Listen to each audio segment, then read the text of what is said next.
Dalam zaman Ahaz bin Yotam bin Uzia, Raja Yehuda, maka Rezin, Raja Aram, dengan Pekah bin Remalia, Raja Israel, maju ke Yerusalem untuk berperang melawan kota itu.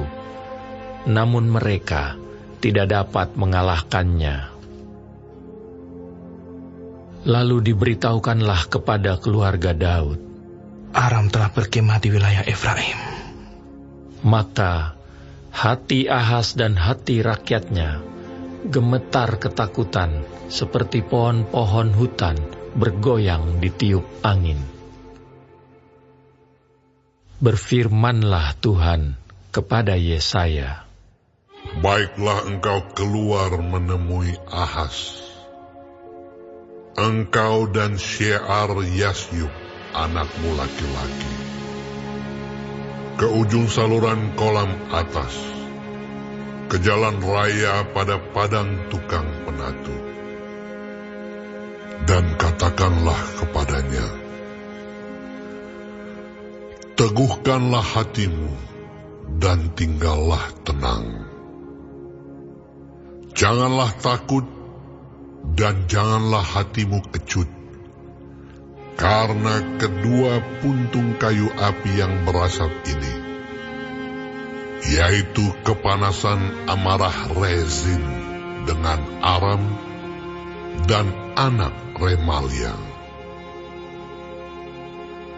Oleh karena Aram dan Efraim dengan anak Remalia telah merancang yang jahat atasmu dengan berkata, marilah kita maju menyerang Yehuda dan menakut-nakutinya serta merebutnya. Kemudian mengangkat anak Tabeel sebagai raja di tengah-tengahnya. Maka beginilah firman Tuhan Allah, tidak akan sampai hal itu dan tidak akan terjadi.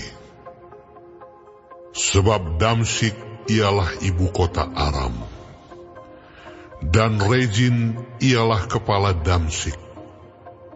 Dalam 65 tahun Efraim akan pecah, tidak menjadi bangsa lagi.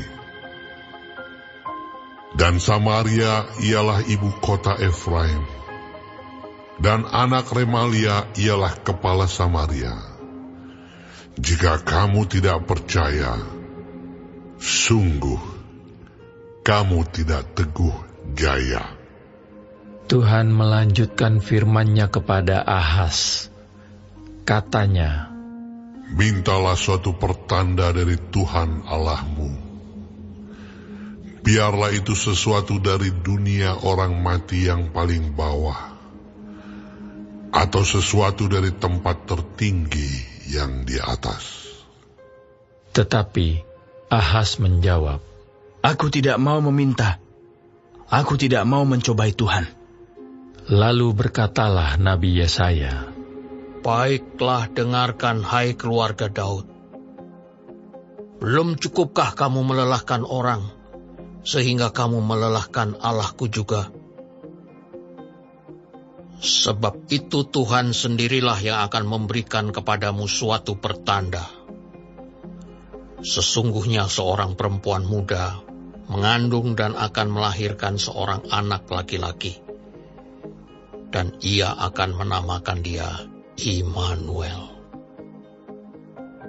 Ia akan makan dadih dan madu, sampai ia tahu menolak yang jahat dan memilih yang baik. Sebab sebelum anak itu tahu menolak yang jahat dan memilih yang baik, maka negeri yang kedua rajanya engkau takuti akan ditinggalkan kosong.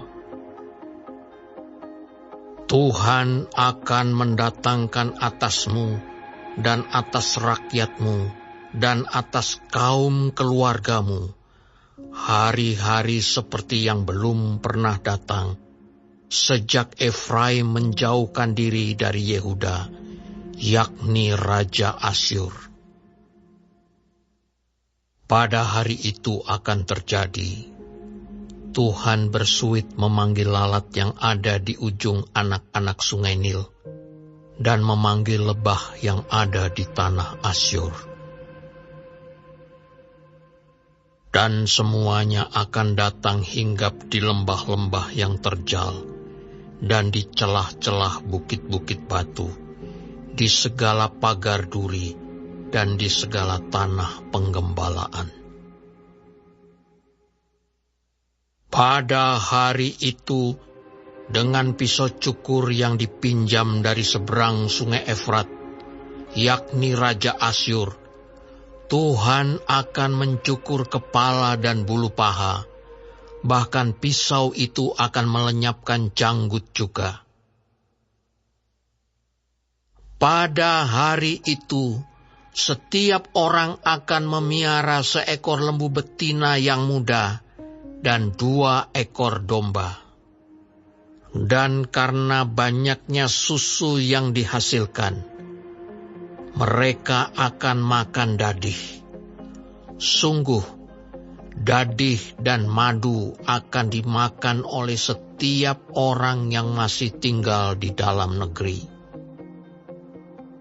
Pada hari itu, setiap tempat di mana biasanya tumbuh 1000 pohon anggur dan yang berharga 1000 shikal perak, akan menjadi tempat putri malu dan rumput. Orang pergi ke sana terpaksa membawa anak-anak panah dan busur, sebab putri malu dan rumput belaka seluruh negeri itu. Dan engkau tidak berani pergi ke segala lereng gunung yang biasanya dicangkul, karena takut akan putri malu dan rumput. Di situ hanya lembu dan domba akan berkeliaran.